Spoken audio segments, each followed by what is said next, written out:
മോഹൻലാലിനെ പോലെ ഒരാളിനെ നമുക്ക് കിട്ടിയത് എന്തൊരു ഭാഗ്യമാണ്. ഇന്ത്യയിലെ എല്ലാ ബഹുമതികളും പത്മശ്രീ, പത്മഭൂഷൺ, ഡോക്ടറേറ്റുകള്, ഫാൽക്കെ, ഇനി ആകപ്പാട് കിട്ടാനുള്ളത് ഭാരതരത്നം മാത്രമേ.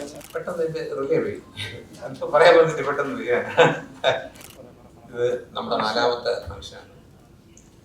അപ്പോ ഏറ്റവും വലിയ ലോകം മുഴുവൻ അറിയപ്പെടുന്ന ഏറ്റവും വലിയ കലാകാരനായ ഇന്ത്യയിലെ എല്ലാ ബഹുമതികളും പത്മശ്രീ, പത്മഭൂഷൺ, ഡോക്ടറേറ്റുകള്, ഫാൽക്കെ, ഇനി ആകപ്പാട് കിട്ടാനുള്ളത് ഭാരതരത്നം മാത്രമേ.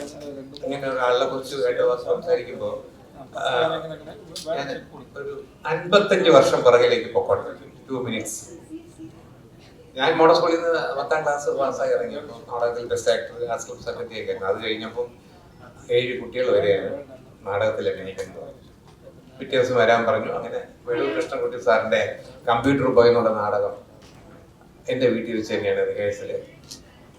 അപ്പൊ അതിൽ വന്നൊരു കുട്ടിയാണ് മോഹൻലാൽ. അന്ന് അവിടെ വെച്ച് നാടകം പഠിപ്പിക്കുന്നു. യൂത്ത് ഹോസ്റ്റലിന് മേക്കപ്പ് ചെയ്തതും ആ നാടകം ഡയറക്റ്റ് ചെയ്തത് ഞാനാണ്. ആ നാടകത്തിന്റെ റിസൾട്ട് വന്നപ്പോൾ അന്ന് മോഹൻലാൽ 6ാം ക്ലാസ്സിൽ പഠിക്കുന്നു. നാടകത്തിന് ഫസ്റ്റ് പ്രൈസ് മോഹൻലാലിന് ബെസ്റ്റ് ആക്ടർ. മോഹൻലാൽ അന്ന് 90 വയസ്സായ ഒരു കഥാപാത്രമാണ് ചെയ്തത്.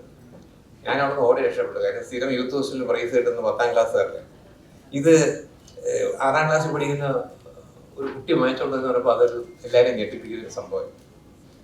അപ്പോൾ അതിനുശേഷം ഞങ്ങൾ തമ്മിൽ സുഹൃത്തുക്കളായി. മോഹൻലാലിന്റെ വീടിന്റെ അടുത്ത് ഞാൻ മോഹൻലാലിന്റെ മറവി ഇല്ലായ്മയെ കുറിച്ച്, അത് ഓർമ്മശക്തിയെ കുറിച്ച് പറയുന്ന ഒരു കാര്യം പറയുന്നു. 100 ഉണ്ട്, ഒരെണ്ണം പറയാം. മോഹൻലാലിന്റെ വീടിന്റെ 2 വീടിന്റെ അപ്പുറത്ത് എൻ്റെ ഒരു റിലേറ്റീവ് താമസം, ഒരു മിലിറ്ററിയിൽ എക്സ് മിലിറ്ററി ആയിട്ടിരുന്ന ഒരു അമ്മാവനാണ്. കാണാൻ കൊള്ളാവുന്ന ഒരു മകളുണ്ട്, സുന്ദരിയാണ്. അപ്പോൾ ഞാൻ അവിടെ പോകും.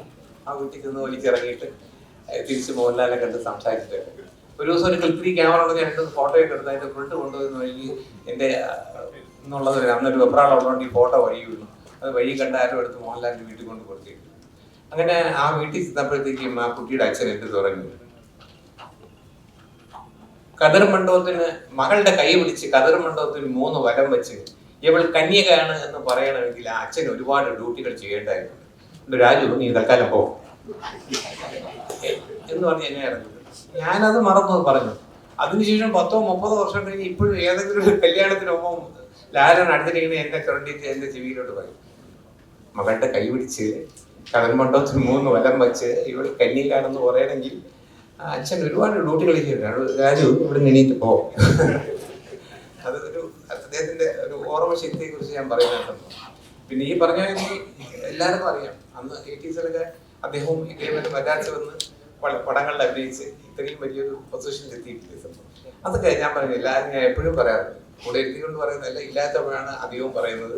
ഇത് ലാലിനൊരു ഓറയുണ്ട്. വേറെ ഒന്നല്ല, നമ്മൾ അടുത്ത് ചെന്നിരുന്നാൽ നമ്മുടെ ദേഹത്തിലോട്ട് അറിയാതെ ഏതൊരു പോസിറ്റീവ് വൈബ് ഇങ്ങനെ കയറിക്കൊണ്ടിരിക്കും. ഞാൻ ഇന്നുവരെ എൻ്റെ ജീവിതത്തിൽ ആരെങ്കിലും ഞാനൊക്കെ കുറ്റം പറയും, അവരെ കുറിച്ചെല്ലാം കുറ്റം പറയും. ഒരാളെ കുറിച്ചും കുറ്റം പറഞ്ഞ് ഞാൻ കേട്ടിട്ടില്ല. അതിൽ ആരെ വഴക്ക് പറയുന്നത് കേട്ടിട്ടില്ല.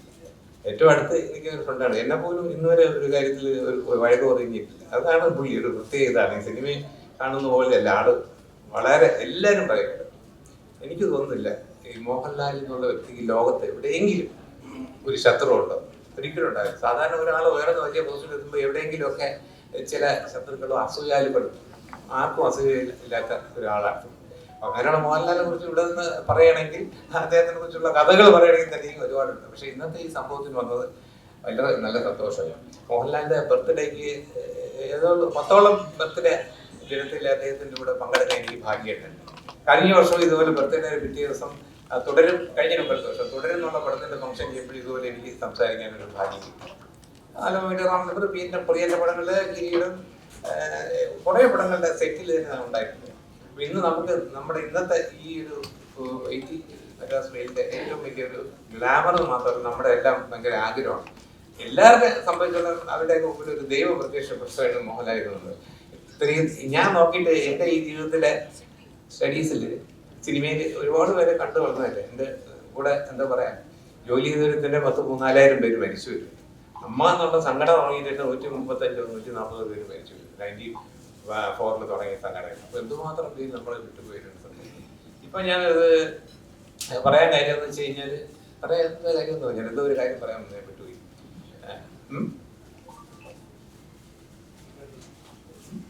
പെട്ടെന്ന് എനിക്ക് റിലേ പോയി. അപ്പൊ പറയാൻ വന്നിട്ട് പെട്ടെന്ന് പോയി. എന്തായാലും ഞാൻ പറയുന്നത് വെച്ച് കഴിഞ്ഞാൽ ഇപ്പോഴും എല്ലാവരുടെ പഴയ ആൾക്കാരെ എല്ലാം കണ്ടപ്പോഴും എല്ലാവർക്കും ഒരു സന്തോഷമായി, എല്ലാവർക്കും ഒരു എനർജി. ഇതുവരെ നടത്തിയിരുന്ന നമുക്ക് ഇന്നത്തെ നമ്മുടെ 18 മെറ്റാസ്മീലിന്റെ സംഭവത്തിനാണ് ഏറ്റവും കൂടുതൽ ഒരു അട്രാക്ഷൻ വന്നത്. എല്ലാവരുടെ മുഖങ്ങളിലും ഒരു സന്തോഷം. മോഹൻലാലിനെ പോലെ ഒരാളിനെ നമുക്ക് കിട്ടിയത് എന്തൊരു ഭാഗ്യമാണ്.